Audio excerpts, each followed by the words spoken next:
योऽन्तः प्रविश्य मम वाचमिमां प्रसुप्तां सञ्जीवयत्यखिलशक्तिधरः स्वधाम्ना अन्यांश्च हस्तचरण श्रवणत्वगादीन् प्राणान्नमो भगवते पुरुषाय तुभ्यम्। श्रीवीरराघवदयार्द्रकृपावतारम् श्रीजानकीश पदपद्मपरागभृङ्गम् श्रीश्रीधरार्य चरणाम्बुजलग्नमौलिम् श्रीदेशिकार्य घनश्यामगुरुं नमामः। कर्कटे पूर्वफाल्गुन्यां तुलसीकाननोद्भवां पाण्ड्ये विश्वम्भरां गोदां वन्दे श्रीरङ्गनायिकीम्।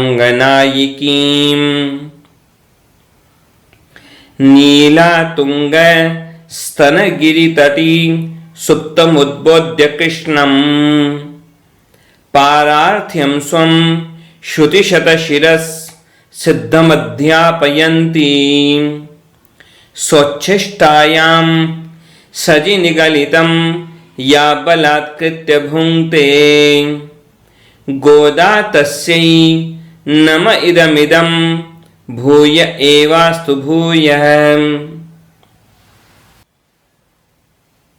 गोदाम्बा जी तिरुप्पावई के 18वें पासुर में 18वें छंद में यहाँ अब जगा रही हैं किसे?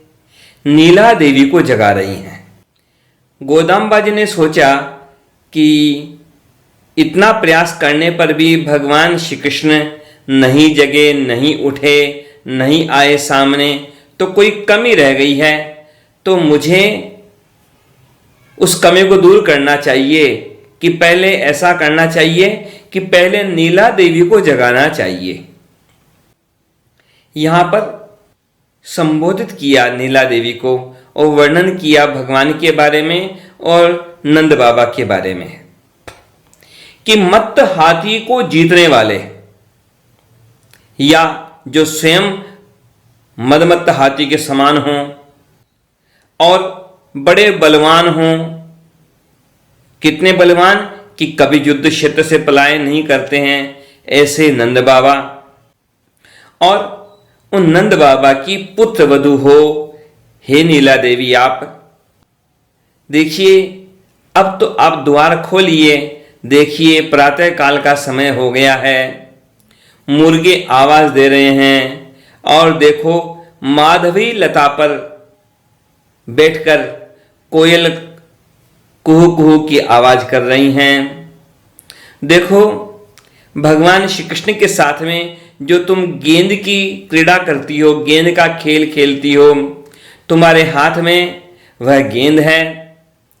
अब देखो तुम्हारे स्वामी और हमारे स्वामी भगवान श्री कृष्ण, उनके नामों का हम गान करें और आप प्रसन्न होकर के द्वार खोल दीजिए, अपना दर्शन दे दीजिए।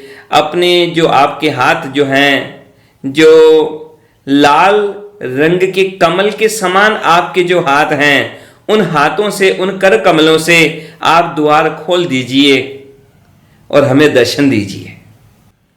नीले वासित चारु केश निचये हे नंद गोप स्नुषे कूजन्त्यत्र च कुक्कुटा अपि कुहु कंठालता मंडपे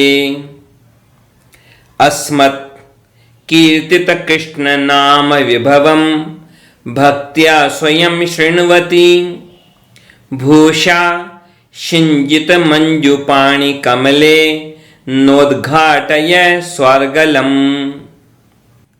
जब बार बार जगाए जाने पर भी भगवान श्री कृष्ण प्रसन्न नहीं हुए और उनका दर्शन नहीं मिला, तब गोपियों ने विचार किया कि भगवान श्री कृष्ण की जो प्रधान महिषी है, कौन है कि नीला देवी, कि उनको जगाए बिना हम जो सीधे ही भगवान श्री कृष्ण की सन्निधि में जाने का प्रयास कर रही थी, तो यह तो हमारा अपराध हो गया। क्योंकि कहा गया है शास्त्रों में कि सीधे भगवान की प्राप्ति करना और सीधे भगवान को प्राप्त करने का प्रयास करना यह समस्या कर देता है। पहले जगन माता को प्रसन्न करो, उनके द्वारा प्राप्त करो भगवान को, तो यह सबसे ज्यादा श्रेष्ठ उपाय रहता है। विष्णु पुराण के प्रथम अंश के 9वें अध्याय के 144वें श्लोक में वर्णन किया गया है जगन माता के बारे में। राघवत्वे भवसीता रुक्मिणी कृष्ण जन्मनि अन्येषु चावतारेषु विष्णुरेशान पायिनी। जब भगवान का रामावतार होता है तो वे ही लक्ष्मी जी सीता जी बन के आती हैं, और जब भगवान का कृष्णावतार होता है तो वे रुक्मिणी जी बन करके आती हैं। तो वैसे तो वर्णन क्या प्राप्त होते हैं बार बार कि यहां पर कृष्णावतार में रुक्मिणी जी ही लक्ष्मी जी हैं और वो ही उनकी प्रधान महिषी हैं।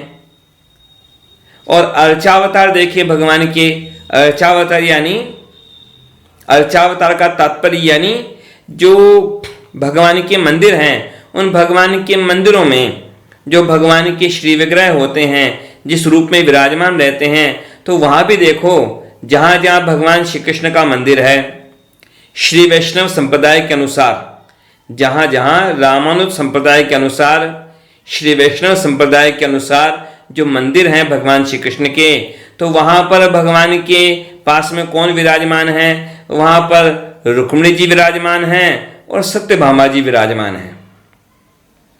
लेकिन स्थिति क्या है?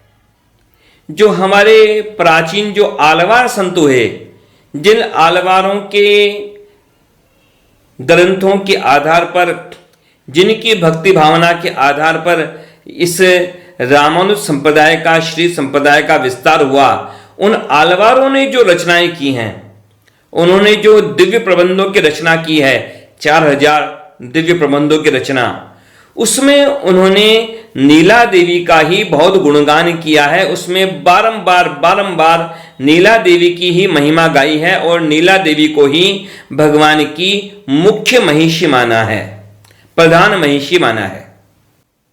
और उन दिव्य प्रबंधों में रुक्मिणी जी का और सत्यभामा जी का उल्लेख तो बहुत कम है, नाम मात्र का है। बार बार उल्लेख है तो नीला देवी का ही बार बार है। श्री कुरेश स्वामी जी ने भी इसलिए अपने सुंदर बाहु स्तव में उन्होंने जो भगवान की स्तुति की सुंदर बाहु स्तव में, तो उसके 107वें श्लोक में उन्होंने वर्णन किया है, नीला देवी का वर्णन किया और रुक्मिणी जी का वर्णन किया। और किस तरह से किया? हे सुंदर एकतर जन्मनि कृष्ण भावे, द्वे मातरौ च पितरौ च कुले अपि द्वे, एक क्षणादनुगृहीतवतः फलं ते, नीलाकुलेन सदृशी किल रुक्मिणी च। उन्होंने वहां पर बड़ा मनोहर चिंतन किया और भगवान के बारे में क्या कहा भगवान से कि भगवान कृष्णावतार की आपकी लीला बड़ी विचित्र है। कि कैसी विचित्र? कि वहां पर भगवान आपकी 2 माता हैं और 2 पिता हैं। एक पिता नंद बाबा, दूसरे पिता वसुदेव जी। एक माता यशोदा, दूसरी माता देवकी। एक माता है क्षत्रिय कुल की, दूसरी माता है गोप कुल की। एक पिता हैं क्षत्रिय कुल के वसुदेव जी और दूसरे पिता हैं नंद बाबा गोपकुल के। तो भगवान आपने वहां पर जो अपनी जो मुख्य जो प्रधान महिषियां जो बनाई वो भी आपकी दो हैं कि एक तो हैं रुक्मिणी जी क्षत्रिय कुल वाली और दूसरी है नीला देवी जो है गोपकुल की। जो आलवार संतों में एक आलवार हैं भक्तिसार मुनि, जो हम गुरु परंपरा का पाठ करते हैं उसमें जब नामों का उल्लेख होता है, भूतम सरश्च महदाओ वय भट्टनाथ श्री भक्तिसार, आया नाम भक्तिसार। तो ये जो भक्तिसार मुनि जो हुए, भक्तिसार आलवार जो हुए, उन्होंने अपने द्वारा रचे गए दिव्य प्रबंध में यह वर्णन किया है कि गोप कन्या जो नीला देवी थी उनसे विवाह करने के लिए ही भगवान श्री कृष्ण ने गोकुल में प्रवेश किया था। इसलिए भगवान ने लीला की कि वे मथुरा से गोकुल पहुंचे कि ताकि उनका नीला देवी के साथ विवाह हो सके। ऐसा भक्तिसार मुनि का भाव, ऐसा उनका चिंतन। इन नीला देवी का द्राविड़ी नाम है नप्पिन्नई। ये जो नीला देवी हैं इनको तमिल में कहते हैं नप्पिन्नई।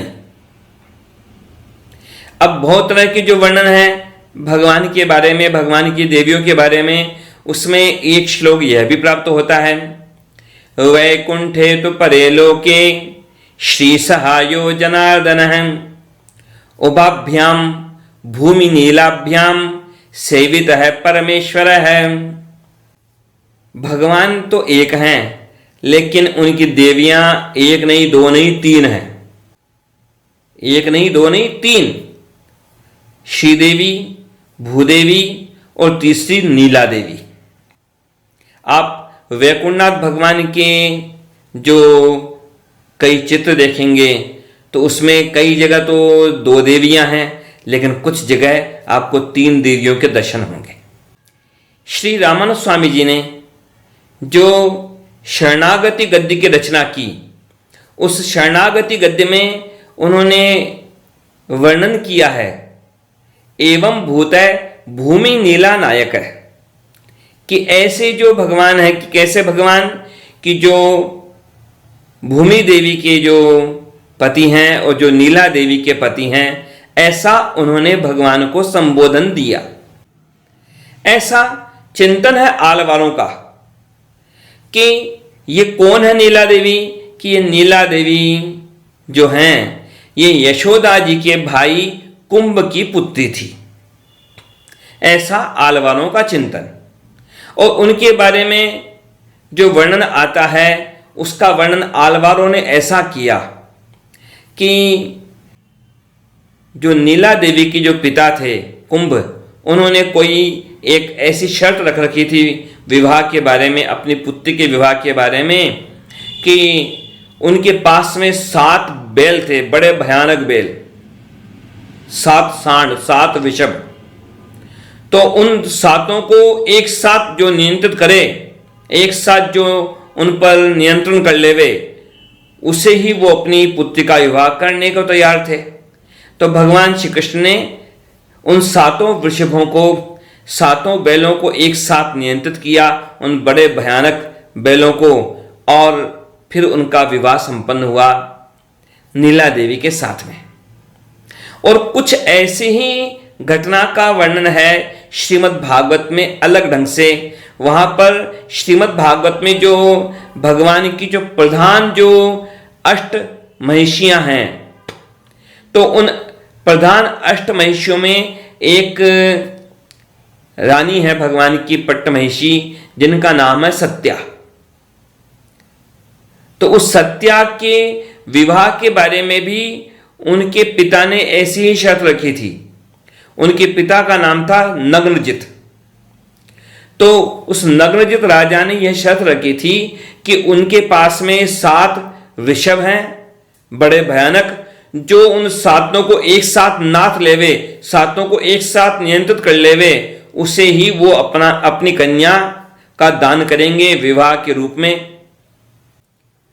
तो उसका प्रसंग का वर्णन है यहां श्रीमद् भागवत में दशम स्कंद के 58वें अध्याय में। नग्न जिन्नाम कौसल्य आसित राजाति धार्मिक है, तस्य सत्या भवत कन्या देवी नागरजिति नृप, न ताम शेकुर नृपावोढ़ुम अजित्वा सप्त गोविशान, तीक्ष्ण श्रृंगान सुदुर्धर्षान वीरगंधा सहान खलान। लेकिन यह जो सत्या जो रानी थी भगवान की, यह तो क्षत्रिय कन्या थी, और उसके साथ तो विवाह कब संपन्न हुआ भगवान का? जब भगवान मथुरा चले गए। बल्कि मथुरा क्या, मथुरा से भी बल्कि बाद में द्वारकापुरी चले गए, उसके बाद भगवान के विवाह संपन्न हुए थे। क्योंकि द्वारकापुरी जाए बिना तो भगवान का और कोई विवाह का वर्णन श्रीमद् भागवत में प्राप्त होता नहीं है। लेकिन यहां पर जो वर्णन किया गया है नीला देवी के बारे में, यह तो ब्रज निवासिनी गोपी थी, और कंसवध से पहले ही भगवान के द्वारा वहां मथुरा जाने से पहले ही उनका विवाह हो चुका था। इन देवी का उल्लेख श्रीमद् भागवत में नहीं किया गया है, विष्णु पुराण में भी नहीं हुआ है। लेकिन उधर एक रचना है श्री वेदांत देशिक स्वामी जी महाराज की, भगवान श्री कृष्ण के बारे में एक बड़ा सुंदर महाकाव्य लिखा उन्होंने, यादवाभ्युदय। भगवान श्री कृष्ण यादव वंशित है, तो उनके बारे में लिखा कि यादवों का कैसे अभ्युदय हुआ, तो उसका महाकाव्य का नाम लिखा उन्होंने यादवाभ्युदय। यादवाभ्युदय जो महाकाव्य है, उसकी व्याख्या में एक महान विद्वान अप्पय दीक्षित, उन्होंने लिखा है कि हरिवंश पुराण में नीला देवी का वृत्तांत लिखा गया है, ऐसा उन्होंने उल्लेख किया। उन्होंने उल्लेख किया, हमारे राम ने भी कोशिश की, हरिवंश पुराण में बार बार ढूंढने की कोशिश की, लेकिन हमारे राम को तो हरिवंश पुराण में नीला देवी का उपाख्यान मिल नहीं पाया। या तो कोई हमारे राम की कोई कमी रही, और या फिर जो हरिवंश पुराण हमें प्राप्त हुआ वह हरिवंश पुराण का वह पाठ नहीं था, वह रूप नहीं था जिसका उल्लेख किया है श्री अप्पय दीक्षित जी ने। उन्होंने जैसा उल्लेख किया है, उन्होंने जब से और अब तक ग्रंथों में जो कोई अंतर आ गया हो, या ग्रंथ अधूरे रह गए हों, या उनके पास में जो उसकी प्रतिलिपि थी, उस प्रतिलिपि में और आज की जो प्रचलन वाली प्रतिलिपि है उसमें कोई अंतर हो गया हो। क्योंकि पहले तो हाथ से लिख लिख करके ग्रंथों को सुरक्षित किया जाता था, और हाथों से लिखने से पहले भी उनको केवल बोल करके सुन करके किया जाता था। लेकिन इधर बाकी हम देखें तो कृष्ण यजुर्वेद में एक नीला सूक्त का वर्णन है। नीला सूक्त, देवी नीला की स्तुति में नीला सूक्त का वर्णन है। एक उपनिषद है राधिकोपनिषद, इसमें नीला नाम से राधा देवी का वर्णन किया गया है। और यह विषय बड़ा विवादास्पद बन सकता है, लेकिन ऐसा है भाव कई भक्तों का, कई विद्वानों का, कई संतों का, कि जो नीला देवी हैं वे ही राधा रानी हैं, जो राधा रानी हैं वे ही नीला देवी हैं। कई भक्तों का ऐसा भाव है। और कई बार यह प्रश्न भी उठाया जाता है कि आखिर राधा रानी का उल्लेख क्यों नहीं है श्रीमद् भागवत में? तो श्रीमद् भागवत में उल्लेख क्यों नहीं किया गया, इसके पीछे बड़ी गहरी बात थी। बात ऐसी है, ब्रह्म वैवर्त पुराण में उल्लेख आता है, वर्णन आता है कि जो सुखदेव जी हैं ये क्रीड़ा शुक हैं, ये राधा रानी के क्रीड़ा शुक हैं। तो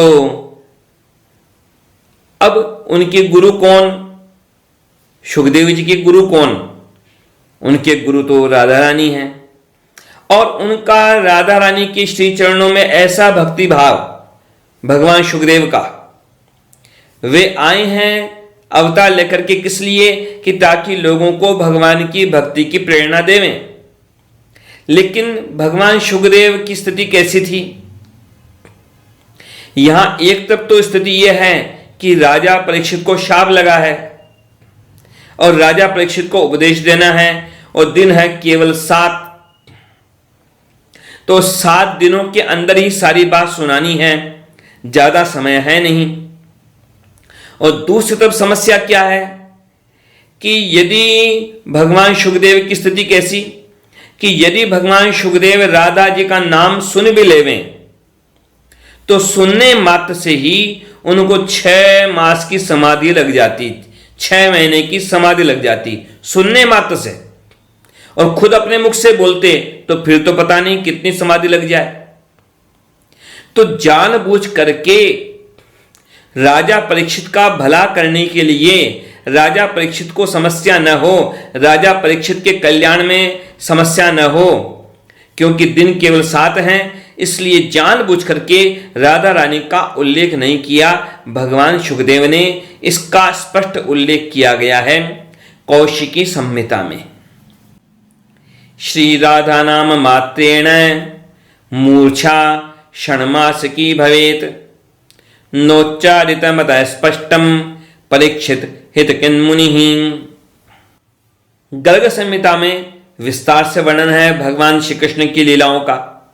तो वहां पर गर्ग संहिता में गोलोक खंड के 16वें अध्याय में वर्णन है, स्पष्ट विस्तार से वर्णन है कि भगवान श्री कृष्ण का और राधा जी का विवाह संपन्न हुआ था। भांडीर वट के नीचे स्वयं ब्रह्मा जी ने वह विवाह संपन्न करवाया था।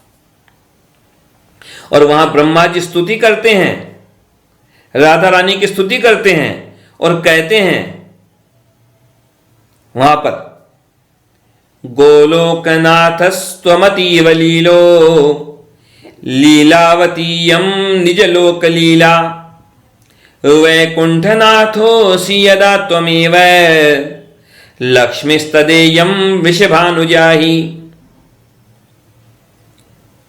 त्वं रामचंद्रो जनकात्मजेयं भूमौ हरिस्त्वं कमलालयेयं यज्ञावतारोऽसि यदा तदेयं श्री दक्षिणास्ति पतिपत्नी मुख्या।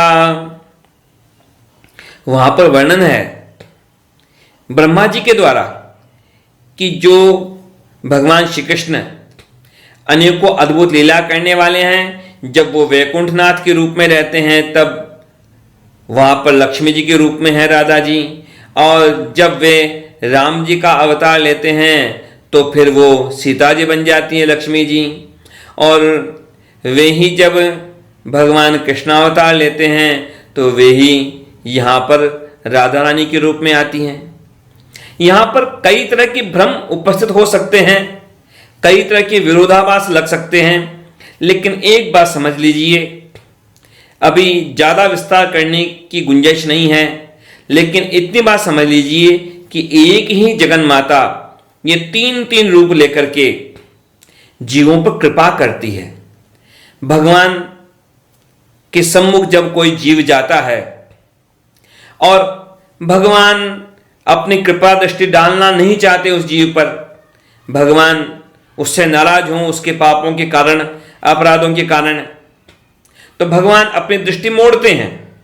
क्योंकि भगवान की दृष्टि पड़ी, यदि दृष्टि पड़ गई सीधी सीधी तो फिर तो कृपा हो ही गई। तो भगवान क्या करते हैं कि भगवान एक तरफ मुड़ते हैं, लेकिन अब क्या स्थिति है, दाएं मुड़े, दाएं कने चेहरा तो श्रीदेवी हैं, यदि दाएं ओर चेहरा मोड़ा तो श्रीदेवी हैं, वो प्रेरणा देती है भगवान से कि भगवान कृपा करो आप। अब उधर से मुंह मोड़े बाईं ओर तो उधर देखे तो उधर भूदेवी हैं, तो वो भी कहती है भगवान से कृपा करो भगवान इस पर। तो ये नीला देवी भी है वहां। तो जिधर देखें भगवान उधर ही आखिर उनको ये प्रेरणा मिलती है कि जीव पर कृपा करनी पड़ेगी। भगवान जगत पिता हैं, भगवान जगत पिता हैं और ये जगन माता है। पिता का स्वभाव थोड़ा कठोर हो सकता है, परंतु माता का हृदय बड़ा कोमल होता है और इसीलिए ये तीन तीन रूप धारण किए हैं जगन माता ने, मानो भगवान के द्वारा जीवों पर कृपा करवाने के लिए। इतना हम समझ लें तो इतना ही हमारे लिए पर्याप्त है। बाकी विस्तार का अंत कहीं पर भी नहीं है। यहां अब नीला देवी को जब पुकारा था गोपियों ने, गोदामबाजी ने कि आप जगिए, आप उठिए, आप द्वार खोलिए, हमें दर्शन दीजिए, हम पर कृपा कीजिए और हम सब मिलकर के भगवान के पावन नामों का गान करेंगे। तो नीला देवी ने कहा बहुत अच्छी बात है, लेकिन अभी द्वार खोलने के लिए क्यों कह रही हो? अभी तो प्रातःकाल थोड़ी हुआ है, अभी तो आधी रात का समय हुआ है। जब प्रातःकाल होगा तब द्वार खोल दूंगी, इतनी जल्दी क्या है? तब गोपियों ने, गोदामबाजी ने पुनः कहा कि देखिए तो सही, प्रातःकाल हो गया है। नीला देवी ने कहा कि क्या प्रमाण? कि देखो मुर्गे आवाज कर रहे हैं। अब मुर्गों की आदत होती है, प्रातः काल का समय होते ही वो तो जोर जोर से बांग देने लगते हैं, जोर जोर से आवाज करने लगते हैं। सुबह होते ही, प्रातः काल का समय होते ही उनकी आदत है, उनकी प्रवृत्ति है, वो चुप नहीं रह सकते। उस समय प्रातः काल का समय हुआ और मुर्गे आवाज देना शुरू कर देते हैं। कहां पड़ा था? अब है तो वो काल्पनिक चीज, लेकिन बड़ी महत्वपूर्ण चीज है, सीख की बात। जिसने भी वह उस कल्पना को किया उसका भाव बड़ा ऊंचा। किसी ने मुर्गे से कहा कि क्या बात है, लोगों का बड़ा वैर है तुमसे। लोग जो मांस खाने वाले लोग हैं वो सबसे पहले तुम्ही को मारते हैं, सबसे ज्यादा तुम्ही को मार के खाते हैं। ये क्या बात है, तुम्हारे वैरी कैसे हैं? पशु पक्षी तो बहुत हैं और भी बहुत सारे हैं, पर सबसे ज्यादा तुम्ही को मारा जाता है, तुम्ही को सताया जाता है। ये क्या कारण है? मुर्गे ने कहा कारण है इसके पीछे। कि क्या कारण है? कि ये सब लोग हैं तामसिक। ठीक बात है, निद्रा है, जो निद्रा है तमोगुण का कार्य है, तमोगुण के कारण निद्रा आती है। तो यहां पर मुर्गे ने क्या कहा कि बात ऐसी है कि मैं इन तमोगुणियों को जगाता हूं। मैं प्रातः काल का समय हुआ यानी उचित समय का संकेत देख करके इनको जगाता हूं। अब लोगों की हालत क्या है? लोगों को तो लोरियां सुनना पसंद है, लोगों को लोरियां सुनना पसंद है, चापलूसी की बातें सुनना पसंद है, उनकी वाहवाही करे वो उन्हें पसंद है, पर जगाने वाला पसंद नहीं आता। मुर्गे ने कहा एक ही कारण है कि लोग मुझे मारना चाहते हैं, लोग मेरा बुरा करना चाहते हैं। कि क्यों? क्योंकि मैं जगाता हूं, मैं नींद से जगाता हूं। लोग नींद में, सपनों में डूबे हैं, लोग सपने देख रहे हैं, पता नहीं कैसे कैसे सपनों में खुश हो रहे हैं, लेकिन मैं जगाता हूं। अब जो जगाने वाला होता है वह तो बुरा ही बनता है। अब संसार के सपने हैं, लोग सोच रहे हैं इतना धन इकट्ठा कर लूं, इतना धन इकट्ठा कर लिया और कर लूं, इतना नाम हो गया, इतनी प्रतिष्ठा हो गई, इतनी पूछ हो गई, इतना परिवार हो गया, इतना नाम हो गया, और हो जाए और हो जाए। ये सब क्या है? सपने ही तो हैं। मृत्यु सबको साफ कर देगी। जैसे आप रात को सोए, सुबह उठे, सुबह उठते ही सारे सपने गायब हैं, वैसे ही मृत्यु होते ही संसार की सारी उपलब्धियां साफ हैं, कुछ नहीं बचती। जैसे सुबह जगते ही सारे सपने साफ हो जाते हैं, सपनों की कोई वस्तु कुछ नहीं बचती, वैसे ही मृत्यु होते ही संसार की सारी उपलब्धियां साफ हैं, कुछ नहीं बचता। अब यहां मुर्गा क्या करता है? मुर्गा जगाता है, अब जगाने वाला तो बुरा लगता है भाई। जो आप सो रहे हो, आपको और थपकियां दे दें कि वाह वाह बहुत अच्छा काम कर रहे हो, तो वो तो अच्छा लगता है आदमी को। सामान्य प्रवृत्ति है कि जो कुछ हो रहा हो उसी में हाँ मिला दे, वो अच्छा लगता है।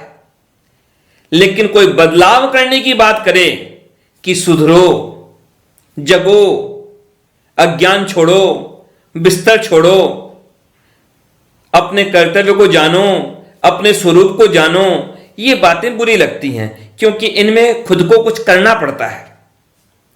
संसार में क्या होता है, संसार में लोग चाहते हैं चमत्कार की बात, भगवान ने ऐसा चमत्कार किया, भक्त पर ऐसी कृपा की कि सोने की वर्षा कर दी, लोग तालियां बजाएंगे। फिर बातें होंगी कि हाँ भाई उसने ये दान दिया तो उस पर भगवान ने इतनी और कृपा कर दी। ठीक है, अब बात आती है असल में कुछ करने की, यानी अपने आप में बदलाव आने की। आचार्य कहते हैं कि अपने स्वरूप को जानो, भगवान के स्वरूप को जानो। भगवान स्वामी है, तुम दास हो, इस संबंध को जानो। तो आचार्य कहते हैं, गुरुजन कहते हैं, जगाते हैं।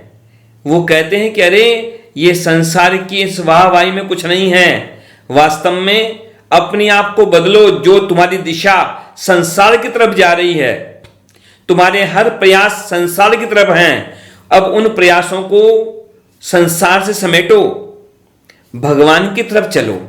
तो यहां तो पूरी की पूरी दिशा बदलने की बात है। अब दिशा बदलने की बात हो तो ऐसा आदमी तो बुरा लगता है। तो ऐसे ही जो जगाने वाले लोग होते हैं वे बुरे लगते हैं। इसलिए मुर्गे ने ही तो कहा कि वैरी क्यों है लोग उसके, क्योंकि वह जगाता है, जगाने वाला बुरा लगता है। यहां पर लक्षण कहा गया प्रातःकाल का कि देखो प्रातःकाल हो गया, प्रमाण यह है मुर्गे आवाज कर रहे हैं। फिर कहा इधर नीला देवी ने कि और क्या प्रमाण, कि देखो माधवी लता के ऊपर बैठ करके जो कोयल है वो कूज रही है। कोयल का बोलना भी बड़ा महत्वपूर्ण है, यह भी बड़ा गहरा संकेत है। कोयल हमेशा नहीं बोलती। आप देखिए पूरे वर्ष में कोयल हमेशा नहीं बोलती है। कौवे पूरे साल भर बोलते रहेंगे, लेकिन कोयल हमेशा नहीं बोलती। एक संस्कृत में श्लोक भी कहा गया कि कोयल में और कौवे में अंतर क्या। आप सामान्य दृष्टि से देखें, थोड़ी सी दूर से देखें तो आप कोयल को और कौवे को पहचान नहीं सकते। दोनों दिखने में एक जैसे होते हैं, बहुत मामूली अंतर होते हैं जो दूर से आप परख नहीं सकते।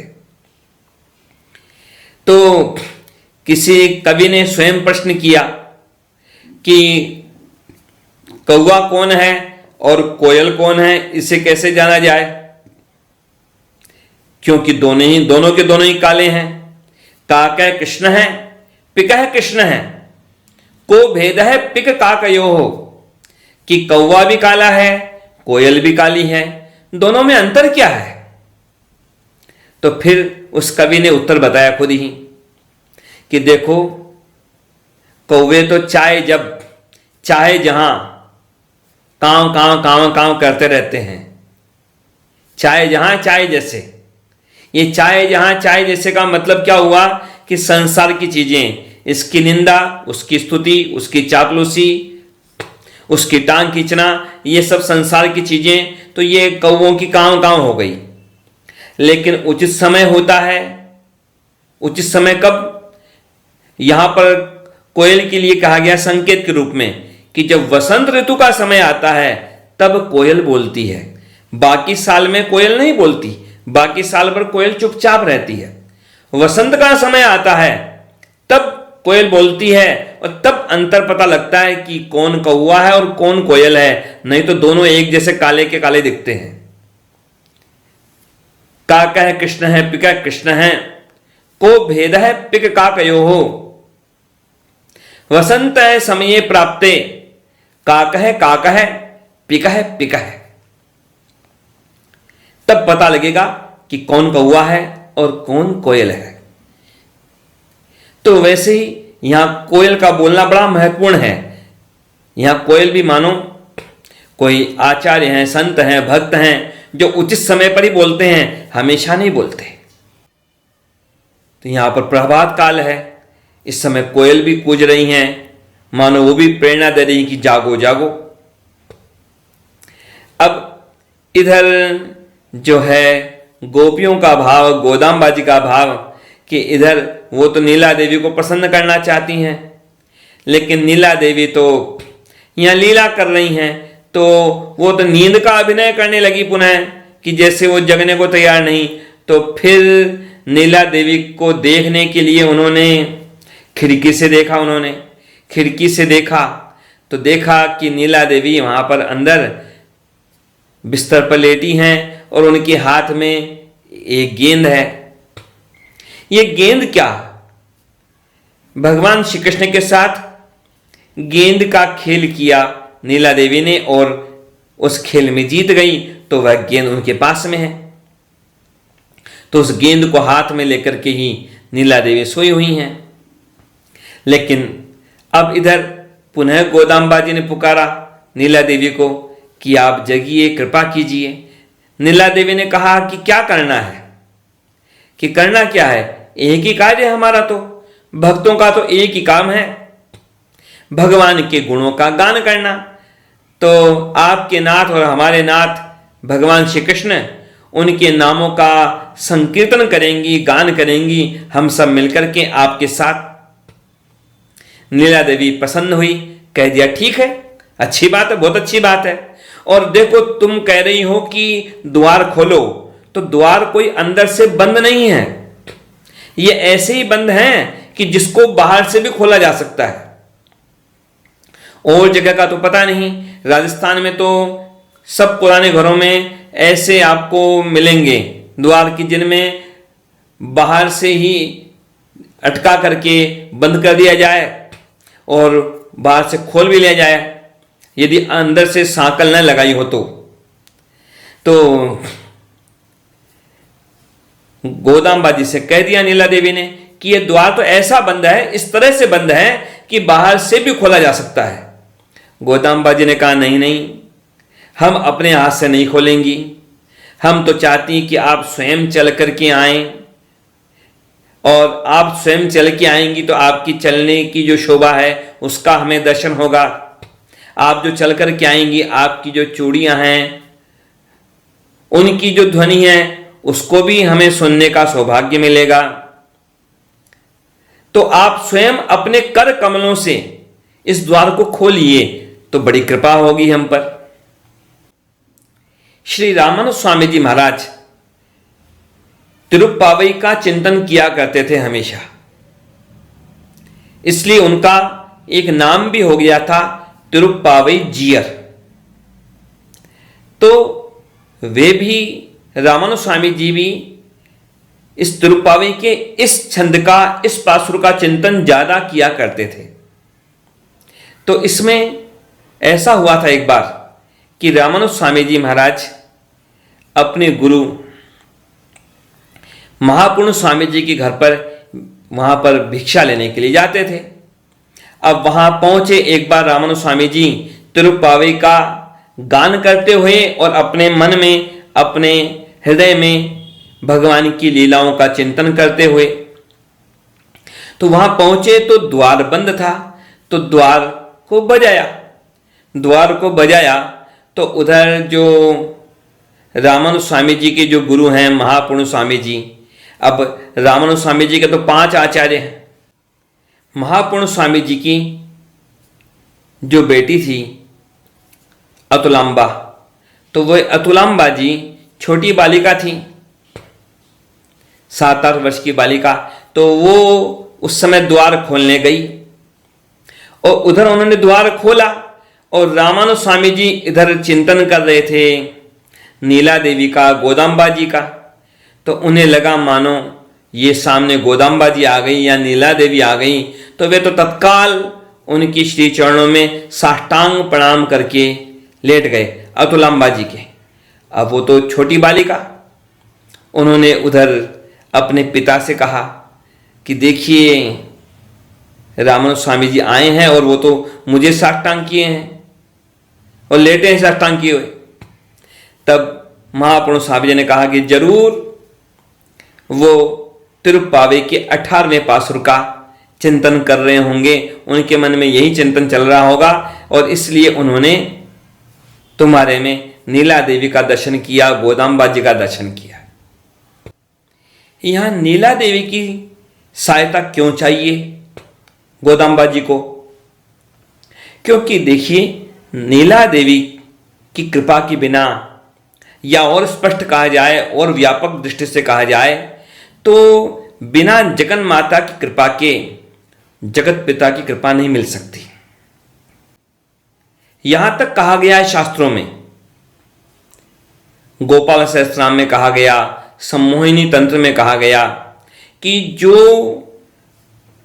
भगवान का स्वरूप है उसके 2 रूप हैं। एक तो श्याम रूप है, श्याम तेज है, एक गौर तेज है। राधा रानी कहिए, नीला देवी कहिए, ये है गौर तेज है और जो भगवान कृष्ण हैं ये श्याम तेज है। तो वहां वर्णन किया गया, गौर तेजो विनायस्तु श्याम तेज है समर्चयेत जपेद वा ध्यायते वापि सभवेत्पातकी शिवे। जो देवी को छोड़ करके, लक्ष्मी जी को छोड़ करके सीधे भगवान नारायण को प्राप्त करने का प्रयास करता है तो वह असफल होता है और उससे भगवान की कृपा प्राप्ति नहीं हो पाती और वह अपराधी भी बन जाता है। तो यहां पर नीला देवी को प्रसन्न करके उनके माध्यम से भगवान की प्राप्ति करना चाहती हैं गोदाम्बा जी, और यह सही उपाय है, सही रास्ता है। यह उपाय ऐसा है जो उपाय कभी निष्फल नहीं होता, यह अमोघ उपाय है। हमारे रामानुज संप्रदाय के आचार्यों का तो, श्री संप्रदाय के समस्त आचार्यों का तो यह स्पष्ट निर्णय है कि लक्ष्मी जी को त्याग करके केवल भगवान नारायण को प्राप्त करने का प्रयास व्यर्थ है, मूर्खतापूर्ण है। सीधे भगवान को प्राप्त करना चाहोगे तो यह संभव नहीं है, वह प्रयास निष्फल होगा, व्यर्थ होगा। और केवल लक्ष्मी जी को प्राप्त करना चाहो, केवल लक्ष्मी जी की कृपा चाहो भगवान नारायण की उपेक्षा करके, तो यह भी गलत होगा, यह भी अपराध होगा। केवल नारायण की प्राप्ति नहीं, केवल लक्ष्मी जी की प्राप्ति नहीं, दोनों की कृपा प्राप्ति का लक्ष्य होना चाहिए अपने मन में। दोनों के ही श्री चरणों की प्राप्ति का लक्ष्य होना चाहिए मन में। ऐसा भाव हो, ऐसी दृष्टि हो, ऐसा दृष्टिकोण हो और ऐसा प्रयास हो, तब वह प्रयास सार्थक होता है, तब भगवान की कृपा मिलती है, तब लक्ष्मी जी की कृपा मिलती है, तब लक्ष्मी नारायण की कृपा मिलती है, तब राधा कृष्ण की कृपा मिलती है और तब जीवन सार्थक होता है, सफल होता है। यह निश्चित बात है। भगवान के श्री चरणों में प्रार्थना है, श्री गोदा रंगनाथ भगवान के श्री चरणों में प्रार्थना है, नीला देवी की श्री चरणों में प्रार्थना है कि वे हमें भगवान की कृपा के योग्य बनाएं। किस प्रकार भगवान के श्री चरणों की प्राप्ति हो सके, इसका उपाय वे ही कर सकती हैं, नीला देवी कर सकती हैं, गोदाम्बा जी ही कर सकती हैं। और हमारे में जो भी अयोग्यताएं हों, उन अयोग्यताओं को दूर करके वे हम सबको भगवान की कृपा प्राप्ति के योग्य बनाएं। यही प्रार्थना है गोदा रंगनाथ भगवान के श्री चरणों में। जय श्रीमन नारायण।